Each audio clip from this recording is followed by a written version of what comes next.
I know, a video talking about the worst Survivor twists. We've seen it time after time after time after time after time. But today, I want to provide you, the viewer, with an entirely new experience. I'm going to be talking about the worst twists in all of Survivor. Not just the US, but including New Zealand, South Africa, and even the Aussies, because there are some wacky ones. Trust me, you'll be wondering by the end of the series how half of these were even considered as plans, let alone actually put on the show. Taking the 10th spot is the Steal and Advantage Power, which debuted in Season 41, returned for Season 42, and seems to be here to stay for the future. The advantage is what it says on the tin. It's a piece of parchment wherein the holder can ask one person of their choosing if they have an idol or advantage. If they do, they must give it to the person, and they can't lie. I hate this for so many reasons. Firstly is the fact it's so unlike Survivor to have a power allowing you to take advantages without allowing contestants to lie. After all, a good portion of the game is seeing how far contestants will go with their lying and deception.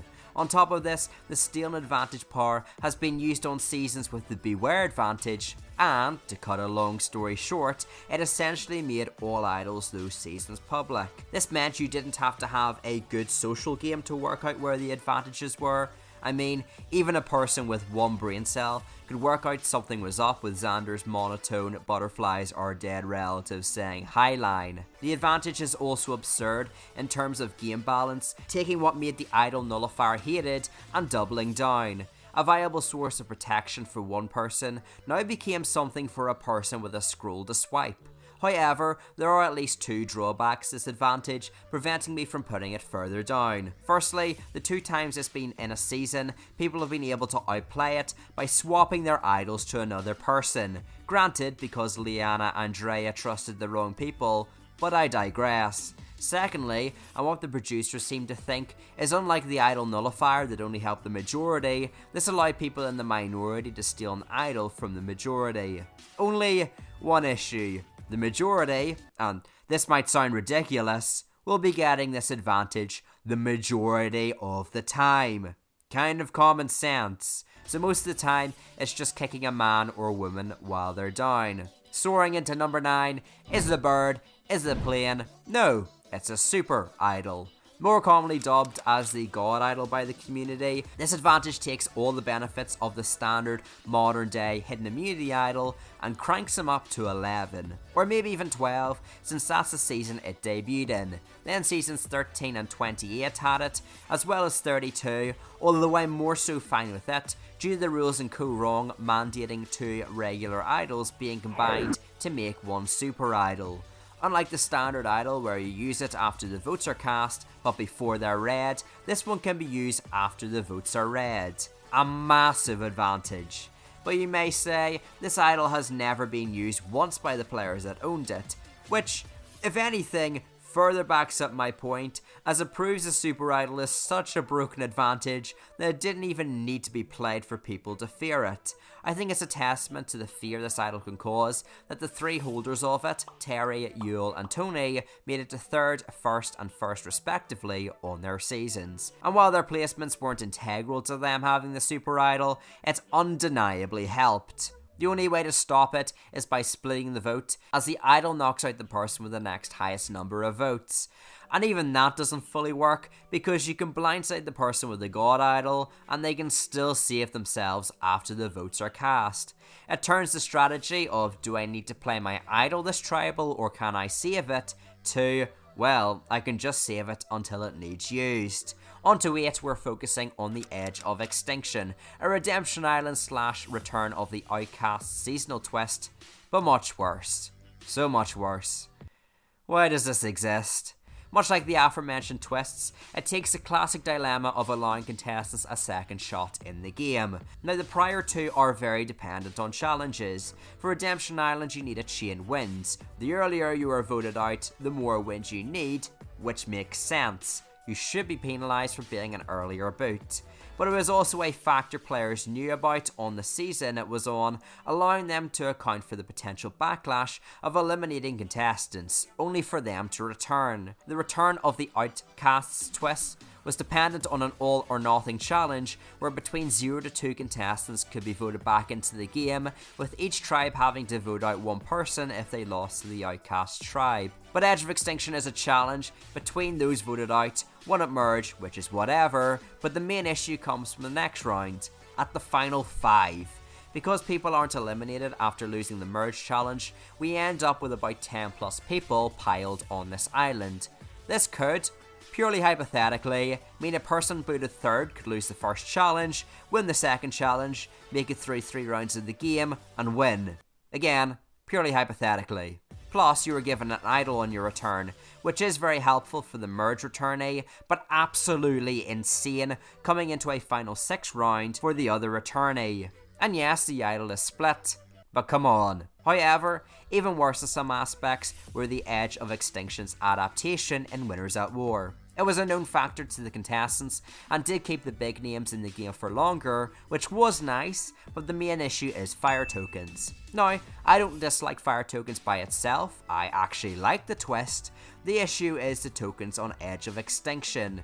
This essentially flips the aforementioned Redemption Island mechanics, favouring those like Natalie booted earlier, rather than Yule or Parvati that just arrived on the island before the merge. Because she was on the edge longer, she had tokens and therefore could buy challenge advantages. I mean, she ends up with 14 fire tokens by the end. Outdone the Maz, based on the pre-merge menu, that's 84 beers she could have got. Which kind of diminishes the argument as well, that the Edge is this horrible place where the contestants have absolutely nothing. Worst of all is you're having the best challenge performer in the game return against those fairly average, meaning they have an upper hand against the softer competition in the following immunity challenges. I think it's a testament to the broken nature of this twist that both eventual returnees Chris and Natalie made it to the final tribal council. Stealing the 7th spot is Survivor South Africa Champions, with probably the most confusing twist ever. Previously we mentioned the steal and advantage power that gave contestants the ability to take an idol as long as they had the parchment. This season has the steal and advantage power, but all you needed to do was know where the idol was, exist, and boom, you can steal it with no repercussions. I wish I was joking. The worst part was, it doesn't even seem like the producers intentionally made this a twist. They just saw this behaviour and figured what could go wrong. Well, it leads to a very convoluted rabbit hole for these idols. For example, let's take David's idol. He finds the idol, hides it, has it dug up by Shona, David asks for it back, she hands it to Captain Cornet, Phil has an adorable confessional, Gemma gets swap screwed, Moira tells Graham to tell her to tell Cornet to give David's idol back to Gemma, he puts it in her bag and hands it to her, she takes it, she sets it down, Shane steals it, she realises it's gone, she gets voted out, at the merge, Shane plays it for Marion wants Shane to play for Shane plays it for Shane, Marion gets voted out, and oh boy, I'm about to pass out. And don't even get me started on Sivu's idol, I've already made another video on that. But the twist was ridiculous, causing people to have their hard-earned idols there one day and gone the next. There were only 2 things you could do to protect yourself from this. Have the idol on you all day, which was impractical, or hide it extremely well, which contestants on the show did do, but the issue with that, like what happened on the show, is that you can lose it again. It really served to be a twist that ruined the spirit of the game. People already in the community are torn over if searching through someone's bag is acceptable. What about searching through someone's bag and taking all their belongings? And talking about belongings, we're moving on to number 6, Survivor Fiji. Sorry, that really doesn't help narrow down these seasons, huh? They're all in flamin' Fiji. But I picked the Fijiest of them all, season 14. This season had the half-baked plan of giving one tribe everything, the other tribe nothing, and seeing how it would pan out. Badly. That's what. It doesn't take a rocket scientist, sorry Dave, to work out people with everything will outperform those sucking leaves for nutrients. Predictably, the Ravu tribe continuously lost, except one challenge which they did lose, but the winning tribe, in a mysterious twist, could either keep their luxuries and vote someone out, or give up their luxuries and keep immunity. So they made the fair decision, keeping their tribe intact. I'm just kidding, they kept everything. Now, to offer some justification to the producers, they would have probably not made this twist had Melissa McNulty pulled out before the show, leaving 19 contestants. But it still was an awful idea, even from a last minute standpoint, and Jeff himself has even gone on record to say it was heavily flawed in execution, with the twist likely never coming back again. On the topic of a twist likely to never come back again, at number 5 we're going to China, with perhaps the biggest twist of the season. Most seasons of Survivor have a tribe switch, essentially taking every contestant, putting them into a hypothetical vat, and spewing them out into different groups. China said no, instead making a hybrid of the previous format, as well as the newer concept of kidnapping at this time in Survivor. Each tribe could pick 2 people from the opposing tribe to join their team, with the other tribe doing the exact same. And once the opposing tribe made their decision, that was it. The people being swapped without their permission couldn't refute it. Survivor liked to claim these 2 individuals from each tribe were warriors, but I feel a more apt description is sacrificial lamb. Even with this still being an earlier season of Survivor where strategy was less evolved, this twist was immediately exploited. PG from the Zanhu tribe planned to throw the challenge, allowing them to take out the 2 strongest former Fei Long tribe members, and since they were going to tribal, it prevented the opposing tribe from going to tribal, thus meaning their friends Frosty and Sharia were safe. Survivor is a game where you're supposed to give 100%, but now the Zanhu tribe's optimal move was to lose challenges. This exploitation of the twist furthered the wedge between both the original tribes, as well as causing quite stale eliminations, where the newly swapped screwed minority were just picked off on each side, and I can explain why this phase of the game was so short. Sure, Todd on the Fei Long tribe eventually finds a solution by giving James the idols, it still doesn't justify the unfair nature of the twist. We've already covered the edge of Extinction, but one of the many advantages, or in this case, disadvantages, comes in the form of the Extortion Advantage at number 4. Automatically, this twist presents a few red flags, as it's the only disadvantage a person on the edge could give to another person in the game. So while Jeremy could avoid an entire tribal council, and Parvati got an idol nullifier, Tony was extorted. The extortion twist means Tony couldn't compete in the immunity challenge and couldn't vote at the next upcoming round if he couldn't pay the ransom. This meant through no fault of his own, Tony had to be largely defenseless at this tribal council. And this wasn't just any tribal council, this was the final 9, which was renowned as a round where pretty big flips happen, involving the likes of the 5-4 vote, or, what eventually happens during the season, the 4-3-2 vote. Oh, and there isn't a set limit, meaning people on the edge of Extinction could decide to extort Tony for whatever they wanted. He had to eventually pay an insane 6 fire tokens to Natalie for it, as he even borrowed fire tokens from his allies. Oh, and how's this for economy of scale? Comparative to that, Sandra had to pay a single fire token for an idol. It's an unfair twist by itself, but even more unfair when you realise Tony's fellow competitors had to pay less for something beneficial to them. You'll also remember I specified Natalie could choose the amount Tony had to pay to her, meaning a particularly spiteful person on Extinction could crank up the total to 30 fire tokens and screw their buddy. Sure, they don't get any tokens because it's an impossible amount for the said individual to achieve, but considering Tony goes on to win the season, with the final 9 Sophie vote out being a defining move for Tony, I'm sure Natalie would have jacked the price up more in hindsight. All this chat about the future made me forget about the time today. Hey Erica, do you have the time? Erica? Put the hammer down. Erica, I am from the future. You do not want this. Erica, no. Think about the timeline. Think about the children. Erica, stop. Someone put a lamb in front of it. She'll never kill her only storyline. Erica, don't you do this. I'm telling you to stop. I did warn you. Smashing into 3 is the Hourglass Twist, and let's be real, even without looking at the thumbnail, you knew it'd be here. For those that don't know, 41 and 42 had a twist where the contestants were divided into 2 groups. The individuals that won the merge, explicitly stated by Jeff, and this involved the usual events you'd associate with a merge, like a feast, as well as getting a new buff. For those that lost the challenge, they were expected to then have to fight for individual immunity in a challenge wherein that person gets the individual immunity necklace and the rest are vulnerable. Each tribe contained 5 people, with the 2 being left out. One was able to be part of the merged tribe, leaving the other player to go to Exile Island, whoever the winning tribe decided. Now, to be fair, Survivor 42 did make the scenario slightly more fair, where it was known to the players there would be an advantage on Exile, and one of them could swap with the original person, Roxroy in this case, who was sent to Exile. The problem is this advantage on Exile was an Hourglass, where if Erica or Roxroy smashed it, they would reverse who got immunity, making not only the challenge redundant, but people who worked their ass off in the challenge were penalised and forced to give up immunity. Unlike the fake merge twist in Thailand, where Jeff never mentions the word merge, he explicitly states to the contestants they'll be merged and immune upon winning the challenge.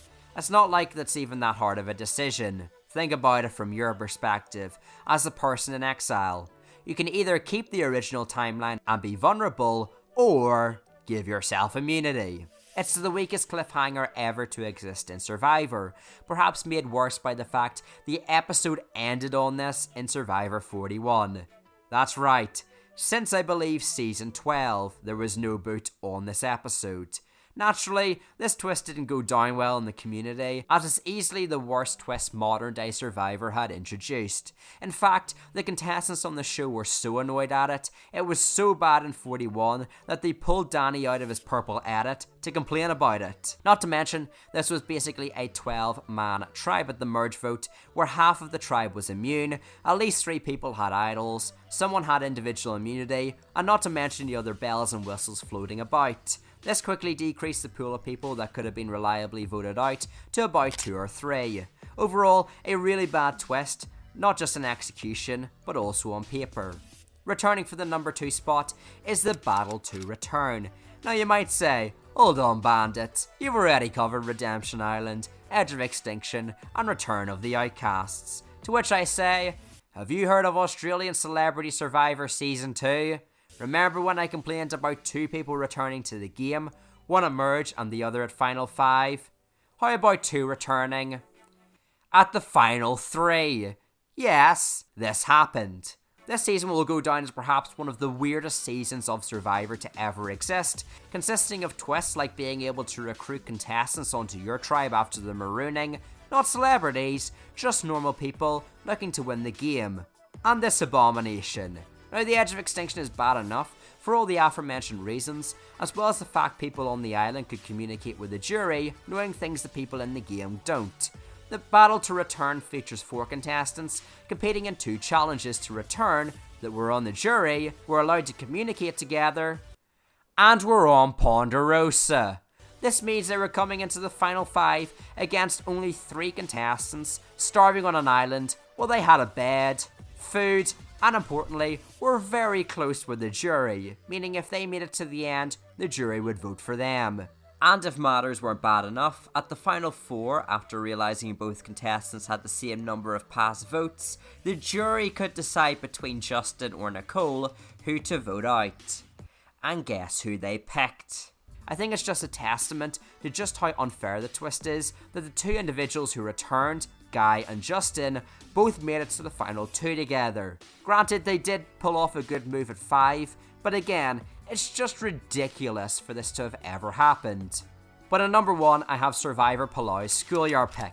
Now, Schoolyard Picks have existed in many forms in Survivor history, from Thailand to Gabon, but none have been as terribly done as Palau. Beginning the season, there were 2 immunity necklaces for the 2 fastest contestants, giving them the ability to create their own tribe. In a Schoolyard Pick, Ian and Yolanda had to pick an individual with the opposite gender to join their tribe. That person then picked another person with the opposite gender, and so on and so forth. We started with 20 people, so you'd assume there would be 2 tribes of 10. That would be too simple. Instead, the producers decided there would only be 2 tribes of 9, and unlike a reasonable twist, like the 2 going to exile, or even going to Redemption Island like season 27, that's it. They didn't have their torch snuffed, they didn't receive a single vote to their name, it's just because they weren't anyone's first choice. This is the earliest non-medical related elimination in the show taking place just 24 hours into the game. Now, were Jonathan and Wanda destined for a deep run? Probably not, but if Karen can make it to the 5th place in this season no less, then anything should be possible. But it feels terrible not to see these contestants that put their time into auditioning, preparing, and even surviving 24 hours on the show to not have a fair chance at the million. As one of my commenters sums it up, if I was eliminated before I could play Survivor, I would be beyond pissed. It doesn't even make sense for the show to have to whittle it down to 18 people, considering only 3 seasons later, they easily put 20 people onto a cast. No matter how you feel about Jonathan or Wanda, they were insanely screwed through this twist, and I think it speaks volumes that Survivor US has returned with a Schoolyard Pick twist that has stakes as huge as this. But that is my top 10 dumbest Survivor twists. Let me know in the comments any changes you would have made to the list. Hit the subscribe button as we begin the climb to 1,000 subscribers, and here's a video where I rank every auction in Survivor history, which I'm sure you'll enjoy. Nonetheless, have a great day, and peace!